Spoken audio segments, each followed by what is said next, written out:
अब यहाँ पर हमारे पास एक कर्व है F X equals to E की power X upon X square, और हमारा काम है we need to find the equation of the normal at X equals to 1। अब यहाँ पर मैं इस नॉर्मल को अंडरलाइन कर रहा हूँ। नॉर्मल और टेंजेंट दो अलग अलग चीज़ें हैं। किसी भी कर्व के लिए मैं यहाँ पर एक कर्व बनाता हूँ। किसी भी कर्व के लिए अगर मैं एक पॉइंट लूँ, उस पॉइंट पे टेंजेंट कुछ इस तरह से दिखती है। टेंजेंट इस पॉइंट को ऐसे टच करती हुई जाती है। मैं थोड़ा ढंग से बनाता हूँ। किसी भी पॉइंट पे टेंजेंट कुछ इस तरह से दिखती है। नॉर्मल अगर मैं इसी पॉइंट पे बनाऊं तो वो इस टेंजेंट के परपेंडिकुलर हो जाएगी। इस टेंजेंट लाइन के अगर मैं परपेंडिकुलर एक लाइन बनाऊं तो ये हो जाएगी मेरी नॉर्मल। तो नॉर्मल भी एक लाइन है, और लाइन की इक्वेशन के लिए मैं स्लोप पॉइंट फॉर्म यूज कर सकता हूं। स्लोप पॉइंट फॉर्म कहती है कि अगर तुम्हारे पास एक पॉइंट है और अगर तुम्हारे पास उसकी स्लोप है तो तुम उसकी इक्वेशन कुछ इस तरह से लिख सकते हो। अगर लाइन की स्लोप है m और उसका पॉइंट है x1 y1, तो लाइन की इक्वेशन हो जाती है y minus y1 equals to m multiplied by x minus x1। तो चलो पहले देखते हैं कि हमें यहाँ पर क्या क्या पता है। हमें यहाँ पर एक पॉइंट दिया हुआ है x इक्वल्स टू 1, बट ये तो सिर्फ x कोऑर्डिनेट है। क्या मैं इसका y कोऑर्डिनेट निकाल सकता हूँ? अगर मैं इस इक्वेशन से बात करूँ तो ये है F X equals to E की power X upon X square. अगर मैं x की जगह 1 डालूं तो मुझे उसका y कोऑर्डिनेट मिल जाएगा।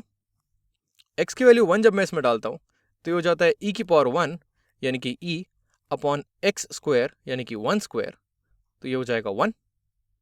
तो इसका y कोऑर्डिनेट है e, तो यानी कि जो मेरा पॉइंट है वो है 1 कॉमा e।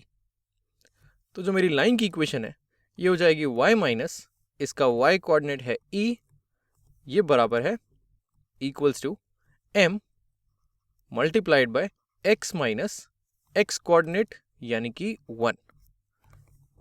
तो ये हो जाएगी मेरी लाइन की इक्वेशन। अब यहाँ एक छोटी सी प्रॉब्लम है। अभी तक हमने इस m के बारे में बात नहीं की है। m यहाँ पर स्लोप है इस नॉर्मल की। अब सवाल ये है कि हम इस नॉर्मल की स्लोप कैसे निकालें। तो एक छोटी सी चीज़ जो हम देख सकते हैं वो ये है कि नॉर्मल और टेंजेंट दोनों आपस में परपेंडिकुलर हैं, और कोई भी दो परपेंडिकुलर लाइंस की स्लोप को अगर मैं मल्टीप्लाई करूं तो मुझे -1 मिलता है। और ये एक छोटी सी चीज़ है जो हम स्ट्रेट लाइंस के चैप्टर में पढ़ चुके हैं। मैं ये बोल रहा हूँ for two perpendicular lines slope, अगर किसी एक की स्लोप m1 है और दूसरे की स्लोप m2 है, इनके स्लोप को अगर मैं मल्टीप्लाई करूँगा तो मुझे -1 मिलेगा। यानी कि हमारे एग्जाम्पल में अगर एक स्लोप है टेंजेंट की और दूसरी स्लोप है नॉर्मल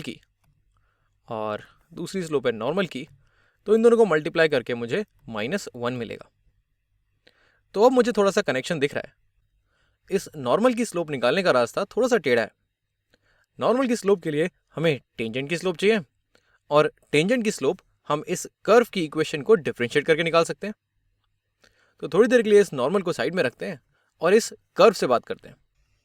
इस कर्व की इक्वेशन को अगर मैं डिफरेंशिएट करूं तो मुझे टेंजेंट की स्लोप मिल जाएगी, यानी कि एफ डैश एक्स ये मुझे दे देगा स्लोप ऑफ टेंजेंट। तो अब हम स्ट्रेट लाइंस की दुनिया से बाहर आ चुके हैं और अब हम कैलकुलस की दुनिया में हैं।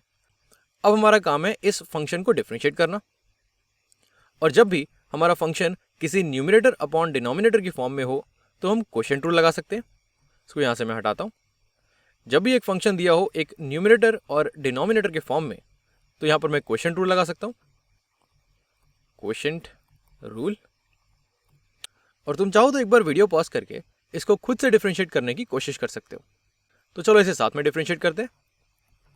एफ डैश एक्स अगर मैं क्वोशिएंट रूल लगाऊं तो वो हो जाएगा, पहले तो मैं डिनोमिनेटर का स्क्वायर करता हूँ, एक्स स्क्वायर का स्क्वायर हो जाएगा एक्स की पावर 4, और न्यूमरेटर में पहले मैं लिखूंगा एक्स स्क्वायर मल्टीप्लाइड बाय ई की पावर एक्स की डिफरेंशिएशन जो कि खुद ई की पावर एक्स हो जाएगा, माइनस ई की power X as it is multiplied by denominator की डिफरेंशिएशन एक्स स्क्वायर की डिफरेंशिएशन हो जाएगी 2x।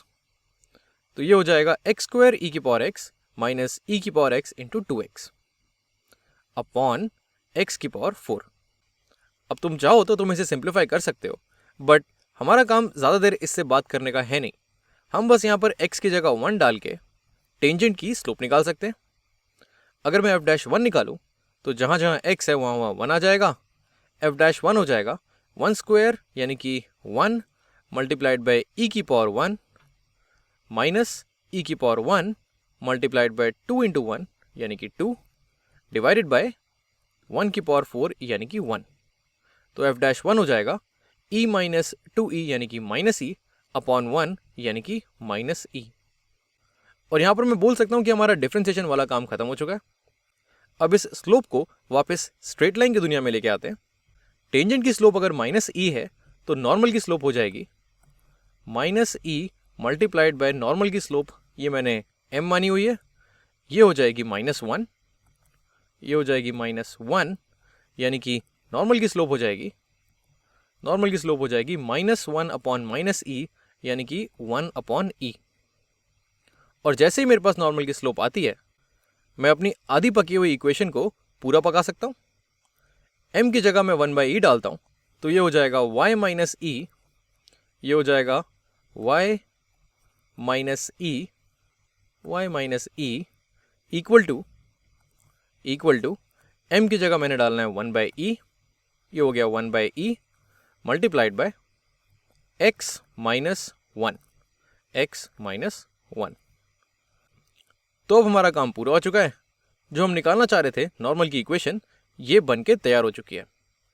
इसे निकालने के लिए सबसे पहले हमने ये पूरा पॉइंट निकाला। x इक्वल्स टू 1 से हमने पता लगाया कि ये पूरा पॉइंट क्या है। इसका y कोऑर्डिनेट निकला e, और इस पॉइंट को हमने स्लोप पॉइंट फॉर्म में डाल के इक्वेशन आधी पका ली। हमारी इक्वेशन थी y minus E equals to m into X minus 1। और इस नॉर्मल की स्लोप निकालने के लिए हमने टेंजेंट की स्लोप से बात की। क्योंकि ये दोनों लाइंस परपेंडिकुलर थी तो हमने बोला कि टेंजेंट की स्लोप और नॉर्मल की स्लोप को मल्टीप्लाई करके -1 आएगा। टेंजेंट की स्लोप को ढूंढने के लिए हम कैलकुलस की दुनिया में गए। हमने इस कर्व की इक्वेशन को डिफरेंशिएट किया क्वोशिएंट रूल यूज करके और x की जगह 1 डाल दिया। इससे टेंजेंट की स्लोप आ गई -e, जिससे हमने नॉर्मल की स्लोप निकाल ली 1/e। और जैसे ही नॉर्मल की स्लोप आई हमने इस m की जगह 1/e डाला और हमारी इक्वेशन तैयार हो गई।